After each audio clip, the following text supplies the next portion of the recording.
സർവ്വതിനും സാക്ഷിയായിട്ടിരിക്കുന്ന പരമാത്മാവിനായിക്കൊണ്ട് നമസ്കാരം. എന്ത് കണ്ടാലും പൂർണ്ണമായിട്ടാണ് ഭഗവാൻ കാണുന്നത്. നമ്മൾ പലപ്പോഴും പറയും ഞാൻ കണ്ടാലേ വിശ്വസിക്കൂ എന്ന്. പക്ഷെ നമ്മുടെ കാഴ്ചകൾ പലപ്പോഴും പൂർണ്ണമല്ല. ഏതുപോലെ നമ്മുടെ ആ കാഴ്ചയെ പലപ്പോഴും സ്വാധീനിക്കുന്നത് നമ്മുടെ മുൻപരിചയവും നമ്മുടെ അറിവുമാണ്. നമ്മളെപ്പോഴും ഒരു പൂർവ്വ വിധിയോട് കൂടിയിട്ടാണ്, ഒരു മുൻവിധിയോട് കൂടിയിട്ടാണ് നമ്മളൊരു വിഷയത്തെ സമീപിക്കുന്നത്.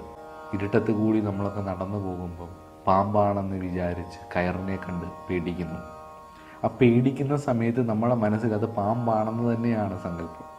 പക്ഷേ ഒരു വെളിച്ചം വരുമ്പോഴത് അയ്യേ ഇത് കയറാണല്ലോ എന്നുള്ള ആ ഭയം മാറുന്നു. കാരണം മുൻവിധിയാണ് നമ്മളെ കൊണ്ട് ആ ഭയത്തിന് കാരണമാക്കിയത്. അതുപോലെ തന്നെ